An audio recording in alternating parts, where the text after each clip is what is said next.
Hi everyone, welcome to English 229. This is for our class for Monday, the 25th, where we are continuing our conversation about Frankenstein.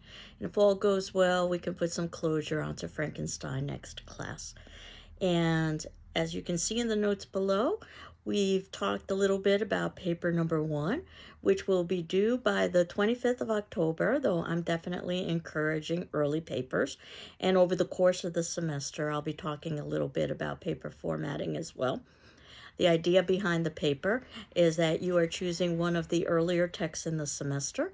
So that would probably be either Frankenstein, which we are in the midst of, Poe's short story or stories, which we will continue with after Frankenstein, and Dr. Jekyll and Mr. Hyde. Those are the works that we'll be doing prior to the due date for the first paper.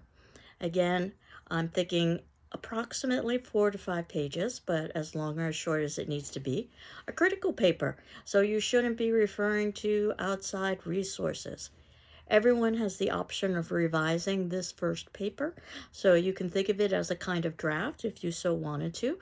Once you submit it in to me, I will evaluate it for grammar and mechanics, return it back to you with some comments.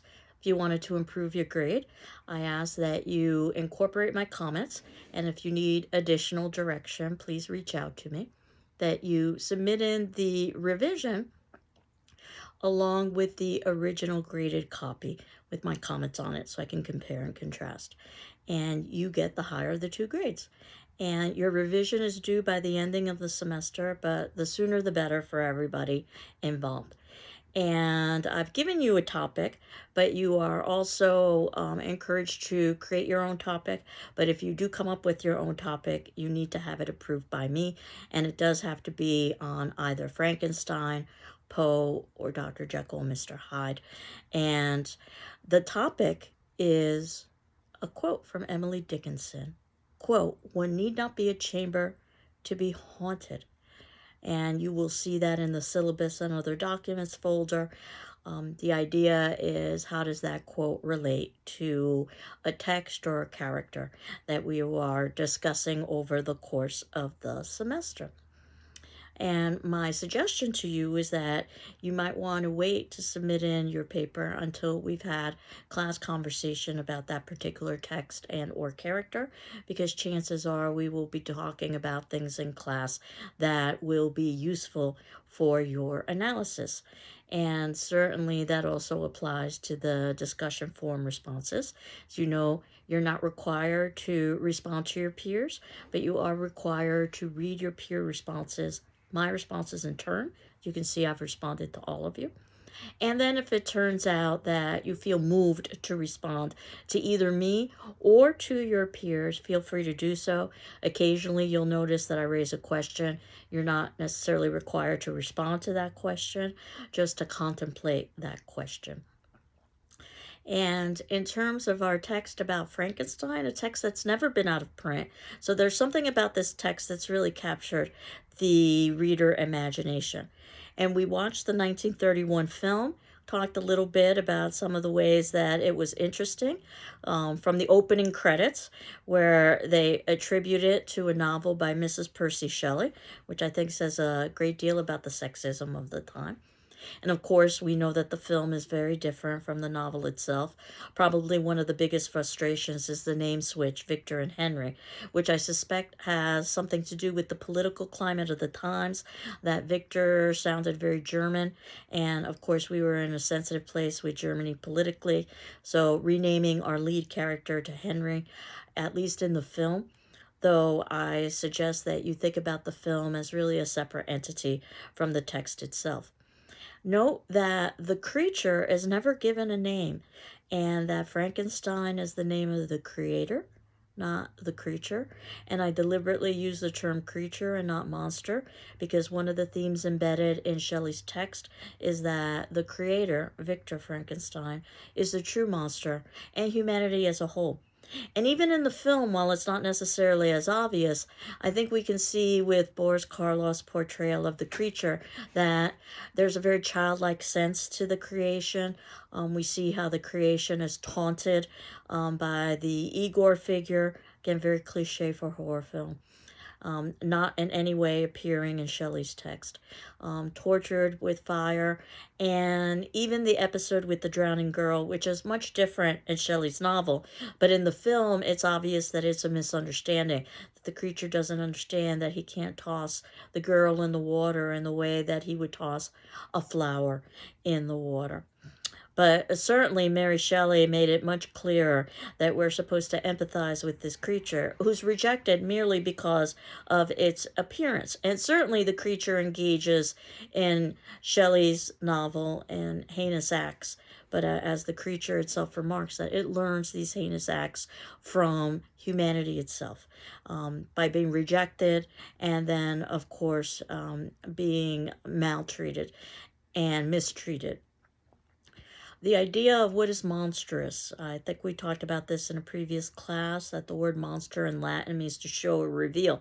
And I would say that these Gothic texts show and reveal some rather unpleasant truths about us, humanity, certainly in Frankenstein. And we talked about how Mary Shelley sets the novel with Greek mythology, with Prometheus, who's punished for stealing fire from the gods and gives that to humanity. And certainly we will see a parallel with Victor Frankenstein, who is punished for trying to reach the knowledge of the gods, making men live eternally. But even before Victor Frankenstein, we're introduced to Robert Walton, which complicates the telling of the tale, because as easy as it is to forget, ultimately all of this tale is told by one person and one person only, Walton. It is filtered through Walton, which leads to problems about the veracity of the tale and how trustworthy our narrator is. This epistolary novel approach, telling a tale through letters, was a common technique at the time period. It's something that we will also see in Dracula, for instance. But it does lend to questions about narration.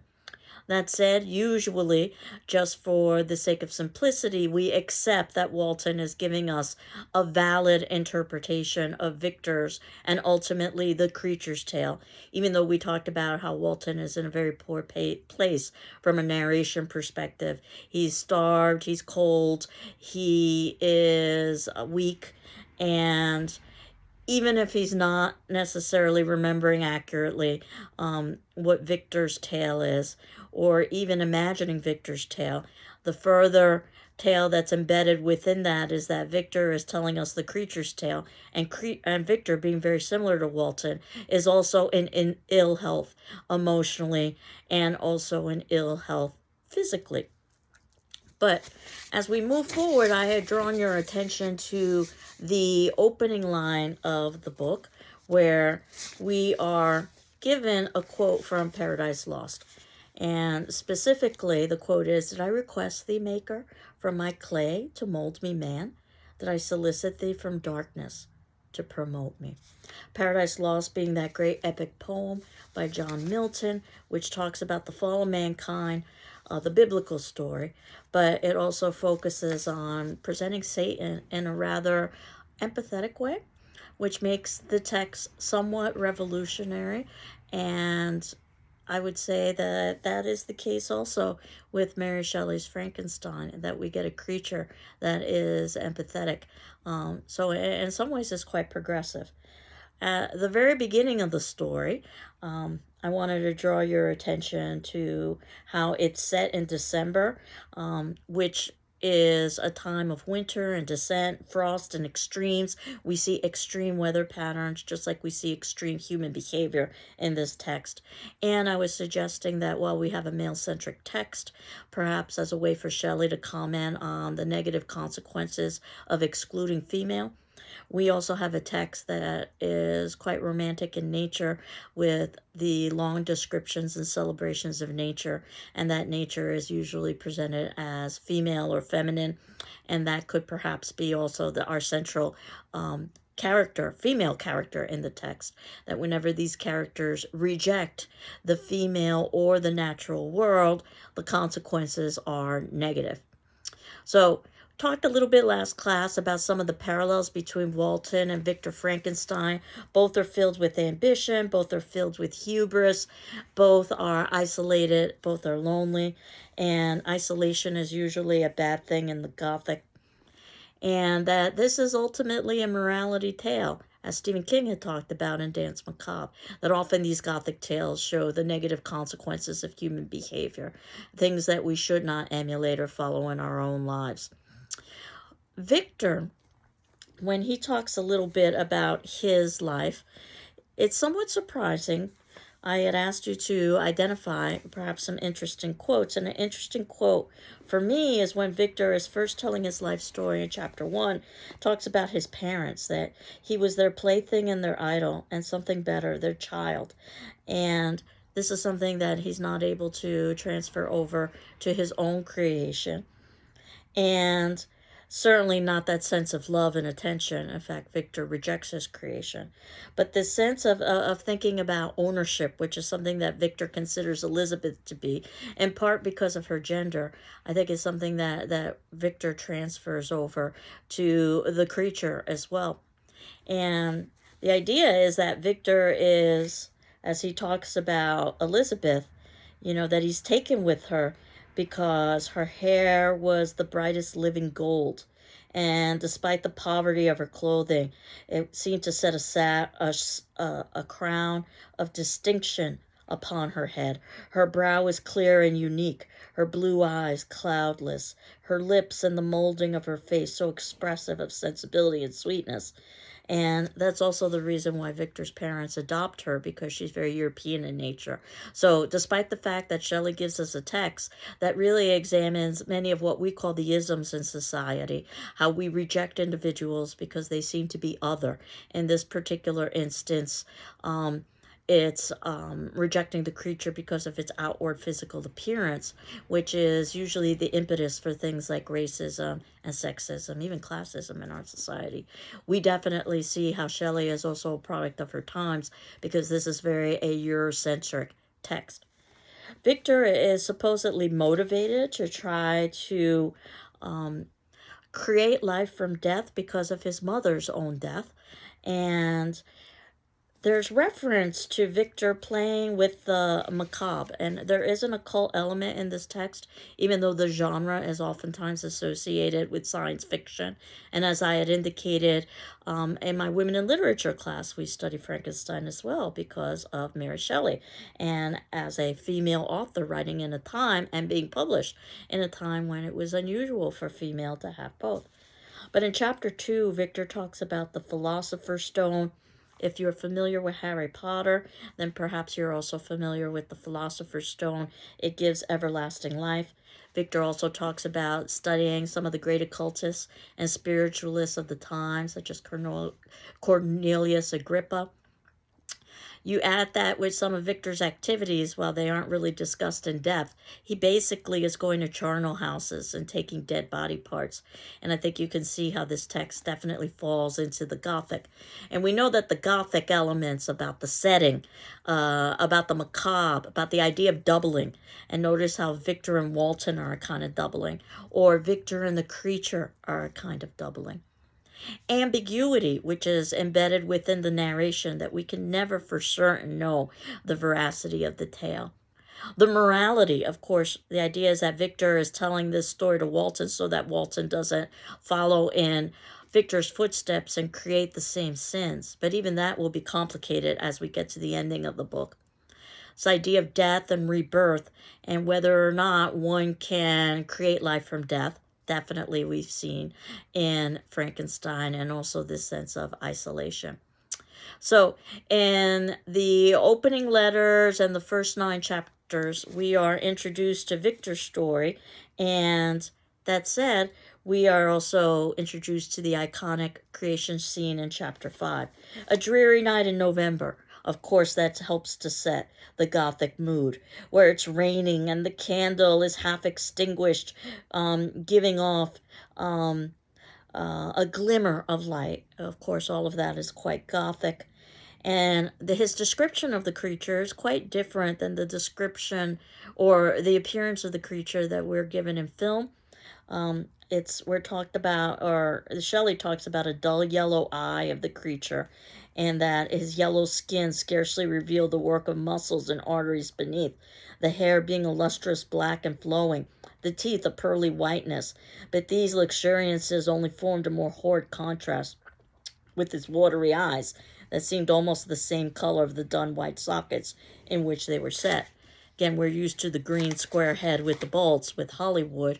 I believe it was one of your attendance questions, actually, where one of you had made that point, where I had referenced the early 1990s version of the film Frankenstein done by Kenneth Branagh, with Robert De Niro playing the creature, and we get a creature that looks in appearance much more similar to Mary Shelley. In fact, the film follows Shelley's text much more accurately than the 1930s film. Of course, it doesn't follow it accurately. We know that all films take liberties in part for entertainment and profit motives. So that said, of course, you will see some variance, which is why perhaps since the beginning of time, English teachers have argued that the text is superior to the film version, as many of you had indicated in your own analysis. We have to wait quite a bit for that creation scene, and we know that Victor's initial response is to run away in fear. Basically, the creature is left to its own devices. Think about modern day parallels about a child that's created by a parent and then abandoned by that parent. I had also suggested other modern day parallels such as cloning and the scientific responsibilities and consequences of creating life in an unnatural, or what could seem to be viewed as an unnatural means or methods. Not that Shelley would have been aware of some of the scientific discoveries of our time. I think that's part of the brilliance of her novel, is that she's very vague with the details about the creation of life from death, so that the science can't be contradicted, something that we will see in in Dracula, as we will talk about later in the semester. That's not to say that Shelley's writing is seamless. As I had talked about, there are places, perhaps my favorite being that it turns out the creature just finds a satchel of books, and the creature is able to eavesdrop on a family that's teaching someone who's entered into the family English, so the creature learns English. And that, of course, I think suspends disbelief quite a bit. But when we think about the tale as a whole and never being out of print, and despite those lapses, we've got a tale that really, I think, is timeless and universal, particularly with some of the themes about the creation of life and one's responsibility to life, and hubris and arrogance. I've always joked, tongue-in-cheek, but perhaps less so, that Frankenstein is a tale that all scientists should read.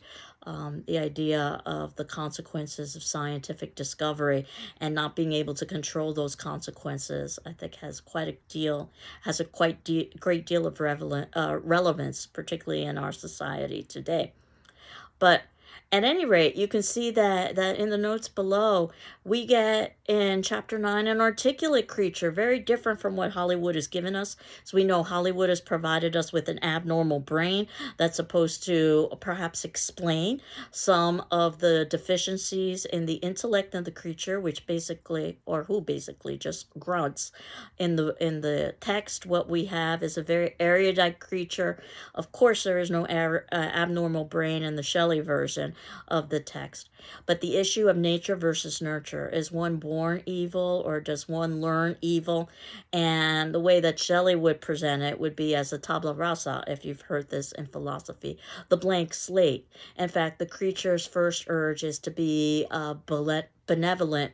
He wants to help the De Lacy family. A whole sub-story that doesn't occur in the film, but is important, I think, in terms of understanding how the creature is supposed to be empathetic from Shelley's perspective in the novel. The creature appreciates nature, something that Victor oftentimes dismisses. This also shows a higher level of reasoning. It teaches itself language. Anybody who's tried to learn a second or a third language knows that's no easy trick. It uses reason, and it compares himself often to either Adam or Satan, and again, Milton's Paradise Lost. So there is that Christian bias that's embedded within the text as well. Something we'll see when we're introduced to a character that we don't see in the film versions. Safie happens to be an Arab, and that's presented in a negative light, which I'll talk about in a moment. It's only until chapter 11 when we start getting the creature story, which of course the creature would have related to Victor. The creature is able to find out about its origin through some papers that's left in a pocket in a coat that it steals. Again, notice how this narrative is often told through letters. And the creature talks about how it had to wander on its own and basically teach itself how to survive. And then it comes across this DeLacy family that happens to be led by a blind patriarch, which is rather handy for the creature because now there's a possibility that the creature can befriend the blind patriarch. If the creature is being dismissed and abandoned merely because of its appearance, and at this point it is, certainly not its actions, then perhaps a blind patriarch would be able to form a relationship with the creature, or the other way around. Perhaps the creature can form a relationship with the blind patriarch. So the creature has hope that he can ingratiate himself and become a member of this family. And the creature in chapter 13 says something quite telling, I think, where he says, "Was man indeed at once so powerful, so virtuous and magnificent, yet so vicious and base?" And the answer is yes, as we see throughout Mary Shelley's tale. I wanted to point out, though, that at one point in Mary Shelley's tale, one of the things that she's doing in chapter 4, towards the ending, we have Victor and Walton talking about, "I forget I'm moralizing in the most interesting part of my tale, and your looks remind me to proceed." This was with, I think, a rather a kind of an unsmooth way for Shelley, basically to acknowledge that she understands that she might be losing her reader, and that comment is really directed towards us, rather than directed towards the actual characters. So if we were beginning to be a bit impatient, obviously at this point we still haven't gotten to the very creation scene that is probably the heart of the novel, and I think Mary Shelley knew that, at least in terms of interest level with action. So again, going on, in chapter 14, we're introduced to a Safie. There's this long, convoluted tale with the DeLacy family that basically the DeLacy's were a family that had experienced injustice. It has something to do with the younger DeLacy family member, Felix, who stood up against an Arab, or stood up for an Arab who was accused of injustice. The Arab had promised Felix, if Felix could arrange for his release from this injustice, the Arab's daughter, Safie, of course, he had never intended to offer Safie. This was merely an empty prize because he couldn't bear the idea of Safie being with a Christian, which is what Felix is. And Safie's story is a bit interesting because her mother is a Christian Arab, and her mother talks a little bit about the idea of how she was very much against Safie being put into a harem. Safie realizes that she has the opportunity with Felix to live a new life, and Safie ends up running away from home after Felix and his family basically are imprisoned. They've been betrayed by the Arab that they tried to help. They've lost everything. But Safie finds a way back to Felix and the family.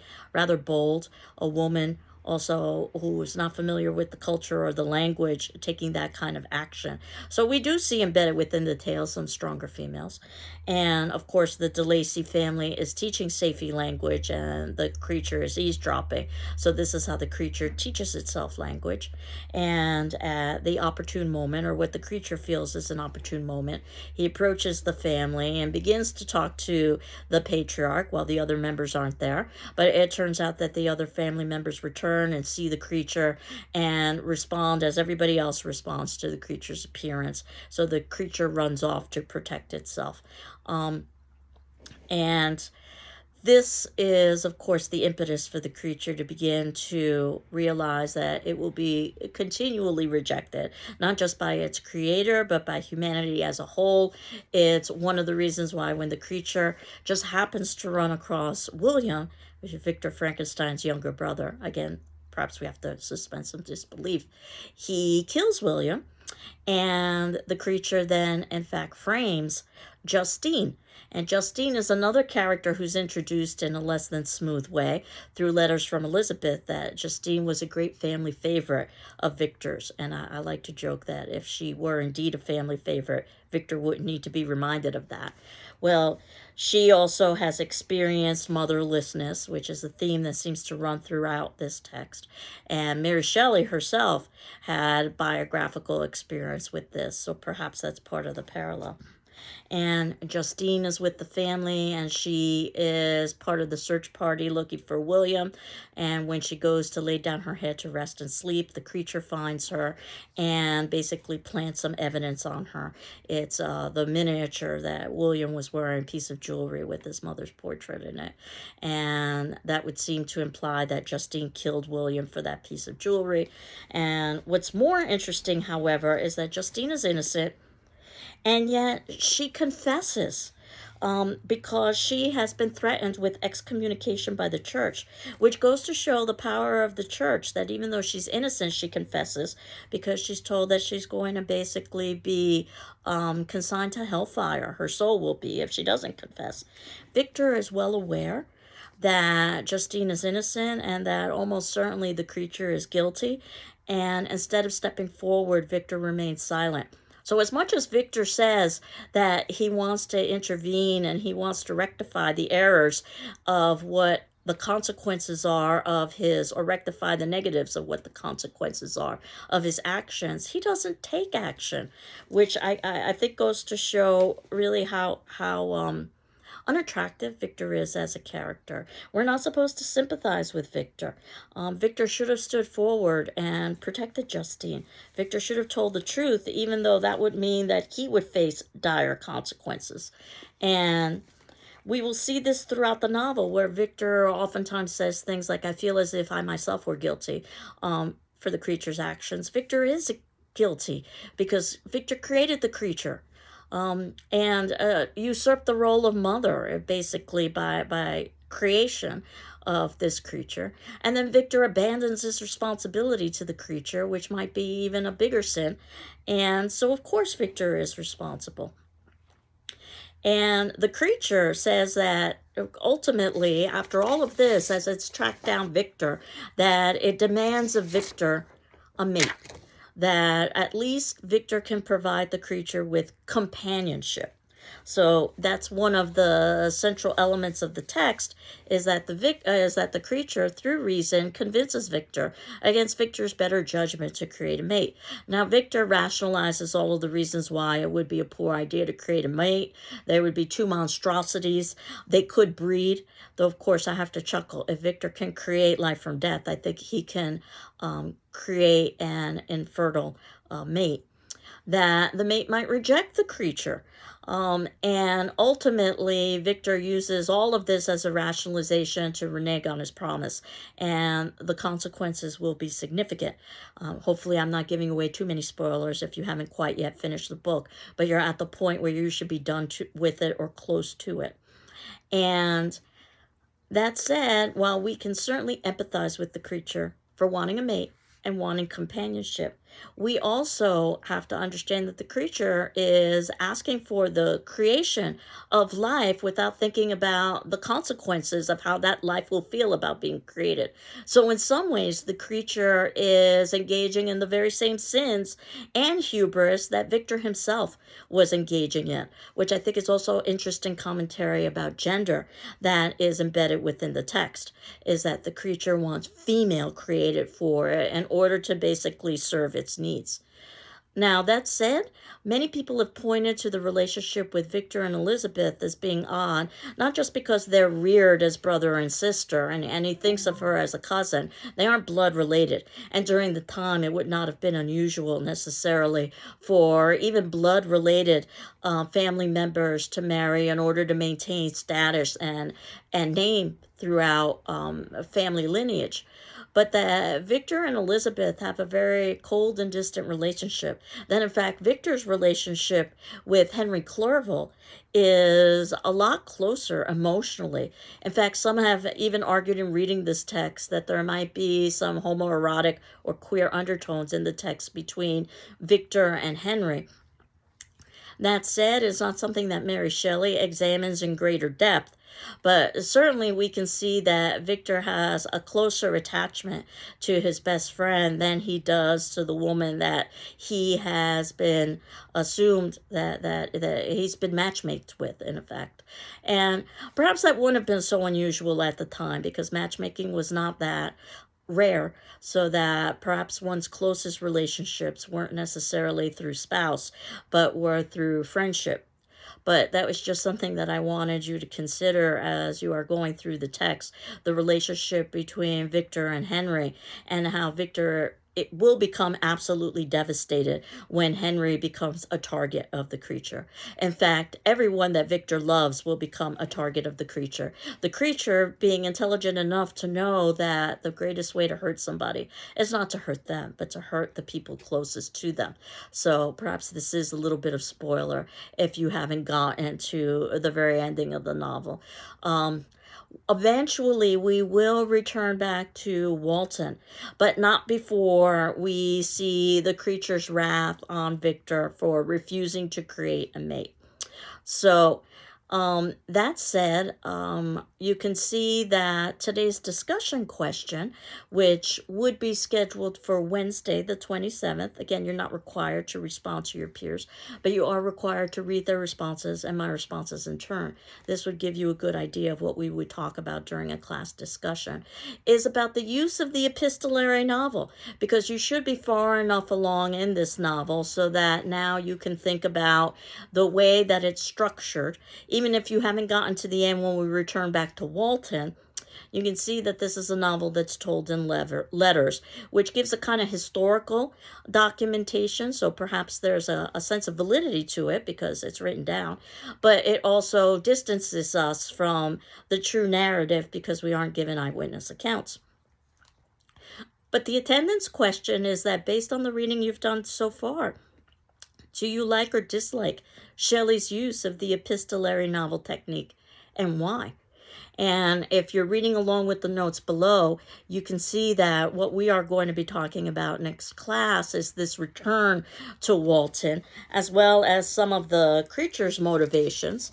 Wanted to talk a little bit about quotation as well. So a couple of quotes that I wanted to draw your attention to would be the creature, who is basically speaking to Victor, trying to convince Victor to create a mate. This would be in chapter 10. And the creature says, I expected this reception. All men have the wretched. How then must I be hated? My creator.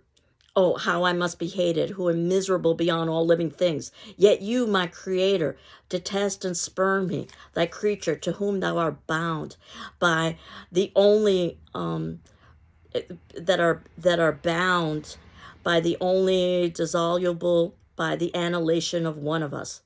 You propose to kill me. How dare you sport thus with life? Do your duty towards me, and I will do mine towards you and the rest of mankind. If you comply with my condition, I will leave them and you at peace. But if you refuse, I will glut the maw of death until it be satiated with the blood of your remaining friends.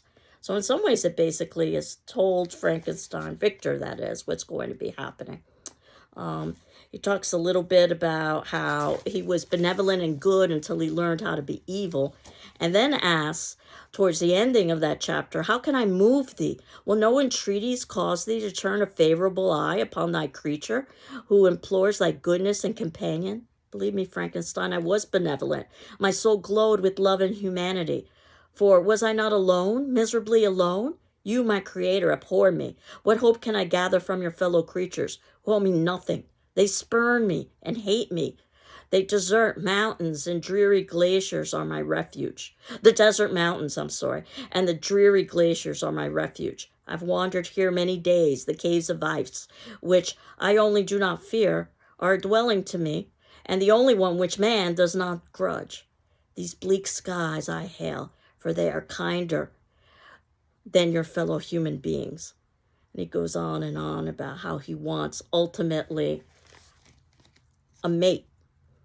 And that is his creator's responsibility and duty. And of course, when we go on, we see how Victor refuses to do so. And part of the reason why is, I think, because of Victor's own need for self-preservation, despite what Victor says.